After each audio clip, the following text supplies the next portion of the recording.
ಭಾರತದ ಗಡಿಯಲ್ಲಿ ಉದ್ವಿಗ್ನ ಪರಿಸ್ಥಿತಿ ನಿರ್ಮಾಣವಾಗಿದೆ. ಪಹಲ್ಗಾಮ್ ದಾಳಿ ನಂತರ ಪಾಕ್ ಕೈವಾಡ ಒಂದೊಂದೇ ಬಯಲಾಗುತ್ತಿದ್ದು ಭಾರತ ಸರ್ಕಾರ ಮತ್ತಷ್ಟು ರೊಚ್ಚಿಗೆದ್ದಿದೆ. ಉಗ್ರ ಪೋಷಿತ ಪಾಕ್ ವಿರುದ್ಧ ಭಾರತ ಕಠಿಣ ಕ್ರಮಗಳನ್ನು ಕೈಗೊಳ್ಳುತ್ತಿದೆ. ಅದರಲ್ಲೂ ಈಗ ಪ್ರಧಾನಿ ಮೋದಿ ನೇತೃತ್ವದ ಭಾರತ ಸರ್ಕಾರ ಕೈಗೊಂಡ ಅದೊಂದು ನಿರ್ಧಾರದಿಂದ ಪಾಕಿಸ್ತಾನಕ್ಕೆ ಭೀಕರ ಪರಿಸ್ಥಿತಿ ಎದುರಾಗಿದೆ.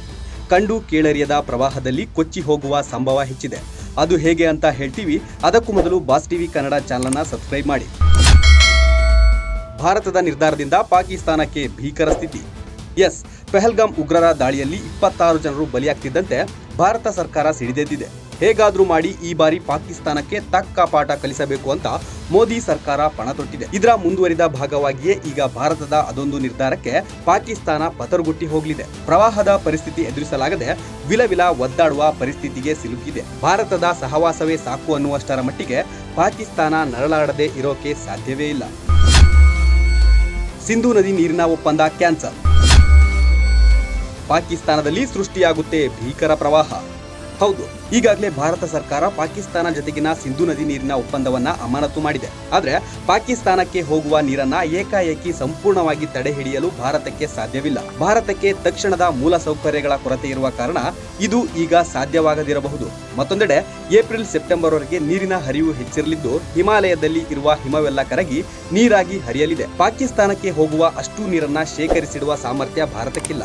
ಸಿಂಧೂ ಜಲ ಒಪ್ಪಂದದ ಅಡಿಯಲ್ಲಿ ಪಶ್ಚಿಮ ನದಿಗಳಿಂದ ನೀರನ್ನ ತಿರುಗಿಸಲು ಭಾರತಕ್ಕೆ ಮೂಲ ಸೌಕರ್ಯವಿಲ್ಲ. ಚಳಿಗಾಲದ ಕಡಿಮೆ ಹರಿವಿನ ಋತುವಿನಲ್ಲಿ ನವದೆಹಲಿಯು ಬಾಗ್ಲಿಹಾರ್ ಮತ್ತು ಕಿಶನ್ ಗಂಗಾ ಅಣೆಕಟ್ಟಿನ ಮೂಲ ಸೌಕರ್ಯವನ್ನ ಬಳಸಿಕೊಂಡು ನದಿ ನೀರಿನ ಹರಿವು ಮತ್ತು ಅದರ ಸಮಯವನ್ನ ಹೇಗಾದರೂ ನಿಯಂತ್ರಿಸಬಹುದು.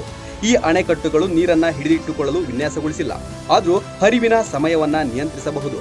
ಇದು ಪಾಕಿಸ್ತಾನದ ಚಳಿಗಾಲದ ಬೆಳೆ ಬಿತ್ತನೆ ಚಕ್ರದ ಮೇಲೆ, ಮುಖ್ಯವಾಗಿ ಗೋಧಿಯ ಮೇಲೆ ಸ್ವಲ್ಪ ಮಟ್ಟಿಗೆ ಪರಿಣಾಮ ಬೀರುತ್ತದೆ. ಪ್ರವಾಹದ ಮುನ್ಸೂಚನೆ ಪಾಕ್ಗೆ ತಿಳಿಸೋದಿಲ್ಲ ಭಾರತ. ಇನ್ನು ಭಾರತವು ಪ್ರತಿ ವರ್ಷ ಜುಲೈ 1ರಿಂದ ಅಕ್ಟೋಬರ್ 10ರವರೆಗಿನ ಮಾನ್ಸೂನ್ ಅವಧಿಯ ಪ್ರವಾಹ ಡೇಟಾವನ್ನ ಪಾಕಿಸ್ತಾನಕ್ಕೆ ತಿಳಿಸಲಾಗ್ತಿತ್ತು. ಇದರಿಂದಾಗಿ ಪಾಕ್ ಮುಂಚಿತವಾಗಿ ಪ್ರವಾಹ ಪರಿಹಾರ ಕ್ರಮಗಳನ್ನು ಕೈಗೊಳ್ಳಲು ಸಾಧ್ಯವಾಗ್ತಿತ್ತು. ಆದರೆ ಭಾರತ ಇನ್ನು ಮುಂದೆ ಅಂತಹ ಡೇಟಾವನ್ನು ಪಾಕಿಸ್ತಾನದೊಂದಿಗೆ ಹಂಚಿಕೊಳ್ಳುವುದಿಲ್ಲ.